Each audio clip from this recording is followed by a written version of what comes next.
Hi, boys, girls, non-binaries. This is Afro Sensei, and welcome to Lyrical Tea.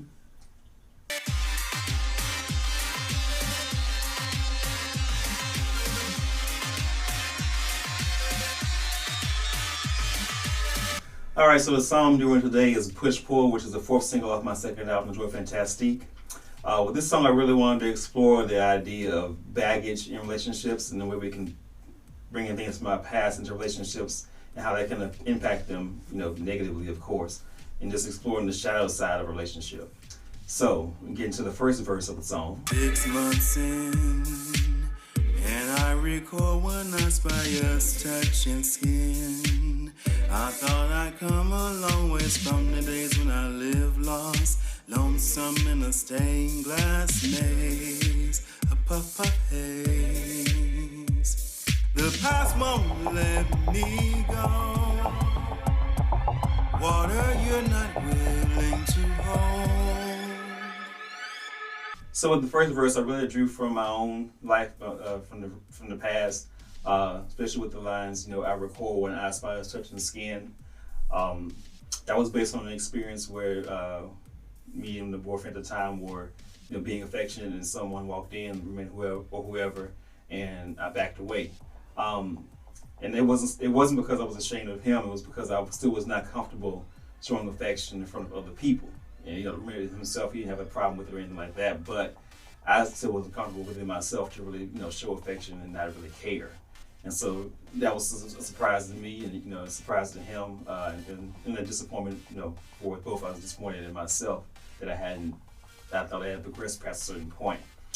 Especially spelled in the next lines where I say, I thought I had come a long way from the days that I lived lost.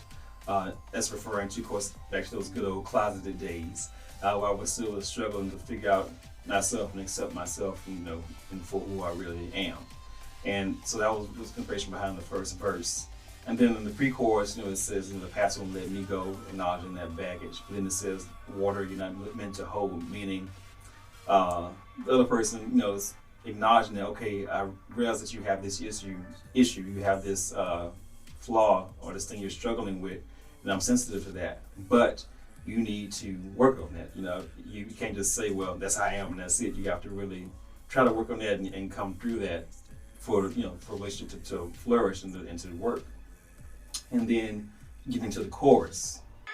Oh, babe, I'm pushing when you pull. You're pulling when I push. Are we gonna embrace or take each other apart? Sharp words turned to long silences, vows been broken, promises we only fight to win and take each other apart.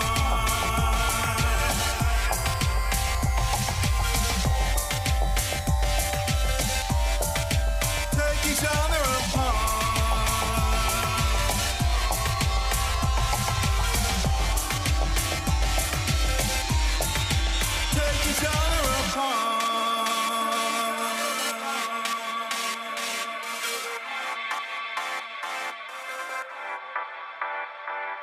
So with the chorus, someone pointed this out to me, and I thought it really fit that. It really struck the tone of a song by a golf band called Joy Division, saying "Love will tear." Joy Division, and the name of the song was "Love will tear us apart." I think that really came across in the chorus because the chorus goes, I'm pushing when you pull, you're pulling when I push. Are we going to embrace or tear each other apart?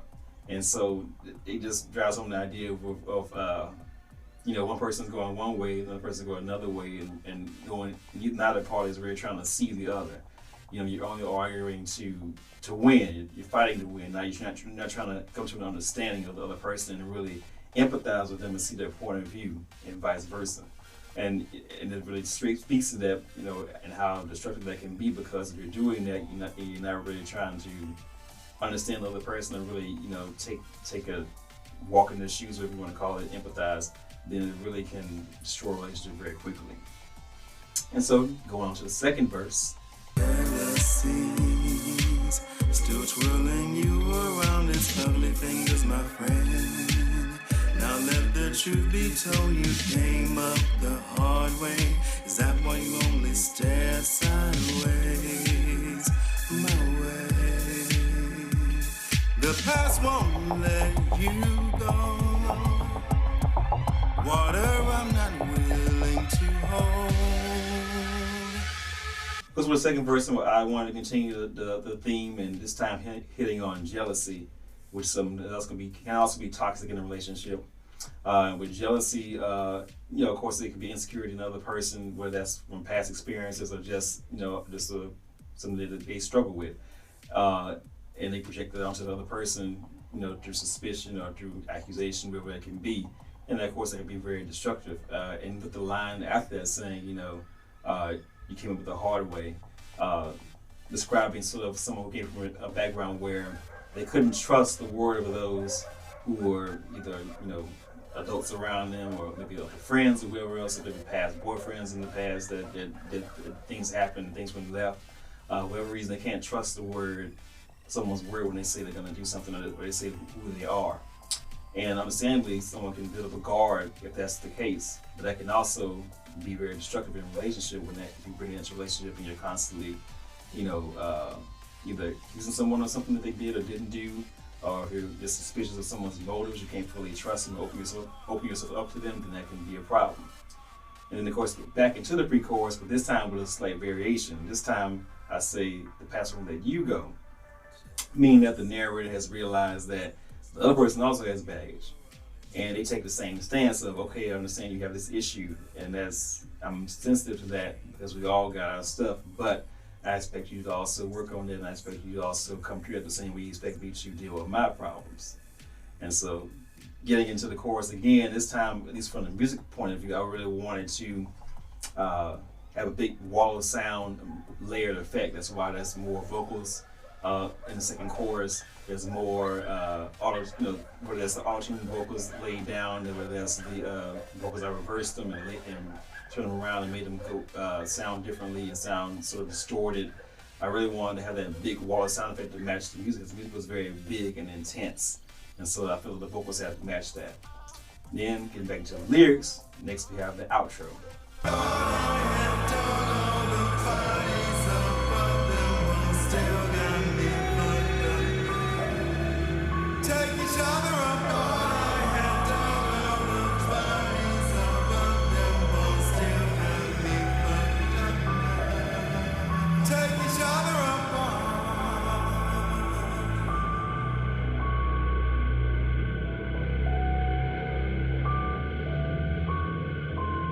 So with the outro, I really wanted to, of course, take the music in a different direction, but also with the vocals, I wanted to do something that's called counterpoint. And counterpoint is where you have one vocal line going one way and another vocal line going the other way. If you think of a song like Be Happy by Mary J. Blige at the end, where the vocals are going in different parts, it's sort of like that.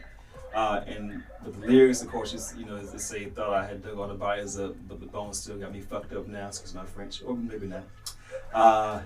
It's hitting again on that thing of baggage. It's just the idea of you think you've worked through a certain issue or a certain problem, and you think it's all solved, you can just move on, no issue. But then something will come up, and you realize, well, maybe that's still an issue. Maybe I haven't worked on it as much as I should have, or there's still work to do. So that's really just the point of just driving it home. And I think the music really complemented that, because I think had the song stayed with the bouncy, even though it was intense, sort of bouncy EDM sound, it would have been cool, and when people would have liked it, I would have liked it, but I don't think it would have driven home the overall theme of the song and the emotion of the song. Had it stayed that way, it needed to take another direction. And I think it going into that sort of gothic, atmospheric place really drove the point home, and really made you have to sit in the music and really sit in the lyrics and really think about it.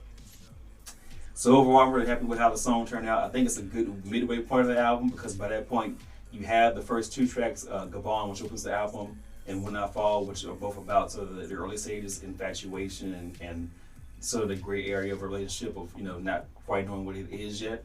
Then you have more hedonistic phase of, Joy Fantastique and Overflow, which is all about the fun, hedonistic side of the relationship, just, all over each other all the time.